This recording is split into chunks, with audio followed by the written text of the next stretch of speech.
Hey Blue Table fans, I'm Spencer and it's Friday, October 11th, which can only mean it's time for your weekly news roundup.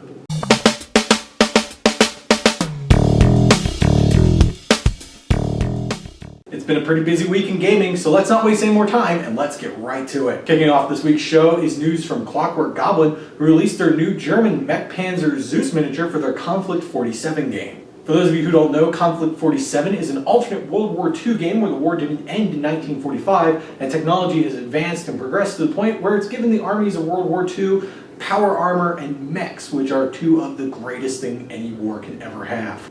This new model looks insanely mean with its proper big gun and its 6 robotic legs propelled across the battlefields of Europe. The model looks absolutely stunning, and I'm sure it's going to be a must-have for fans of Weird War II miniatures. Follow the link below to head over to Clockwork Goblin's website and check out the rest of their line for Conflict 47, and while you're there, pick up a free copy of their Quick Start rules in PDF form. Keeping up with alternate World War II, a little bit before we started filming this show, Battlefront, the fine folks who make Flames of War, purchased the rights to produce new waves of miniatures for Dust Tactics and Dust Warfare, which is the amazing setting created by the one and only super talented Paolo Parente, who, might I add, is a super nice guy. Well, this week, Battlefront through Gale Force 9 released the next wave of Dust miniatures. And guys, this is good stuff. Among this wave of releases is the Sino-Soviet Union's simply amazing looking Steel Guard battlesuit teams, including the Sniper team, which I think looks so good I actually might just buy a box to paint and put on my desk for decoration. For you players of the Axis and Allies, don't fear because you weren't left out of this release. The Axis got a new fighter jet as well as a box of gun-toting, genetically enhanced guerrillas, which is a terrifying sight on and off the battlefield. And also a new box of infantry in the form of the United States Marine Corps Firing Squad, better known as the Devil Dogs. Each of the 3 factions also got a new bunker set, which comes with a nice big gun for taking out those heavy walkers that seem to be waltzing about and acting like they own the battlefields lately. And lastly, from Dust, we got the newest expansion set, Operation Achilles.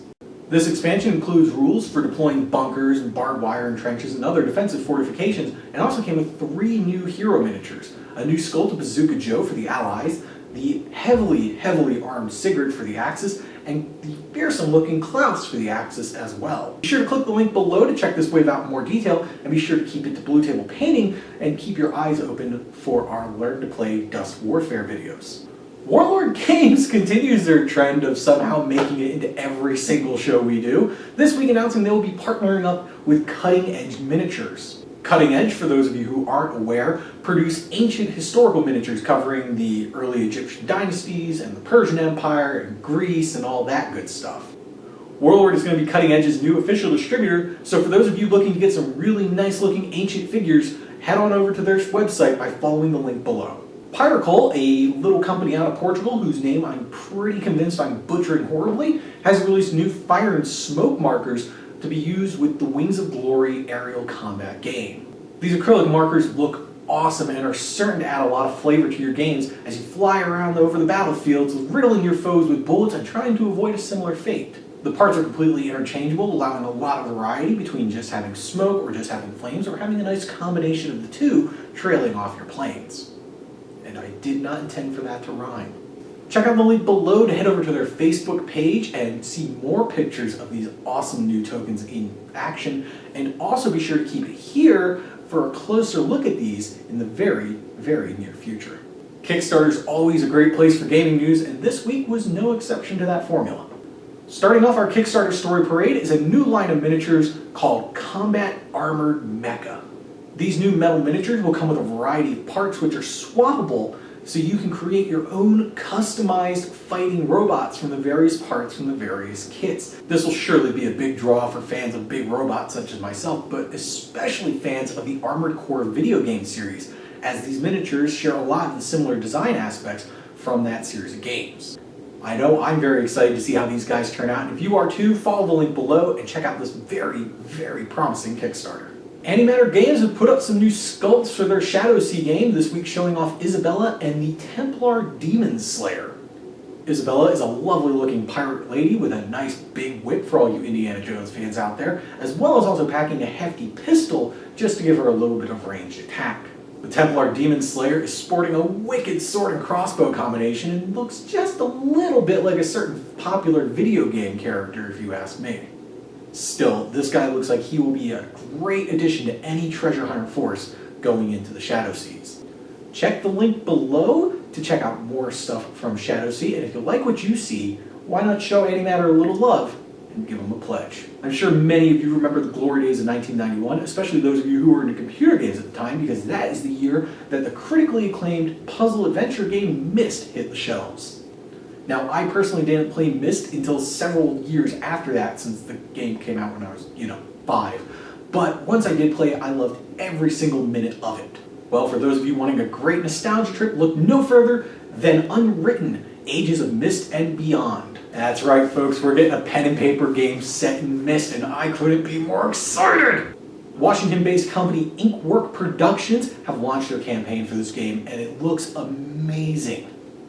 The game will use the Fate core system, which I'm personally a big fan of since playing Spirit of the Century, and will give players a chance to explore all the different worlds around the Myst universe.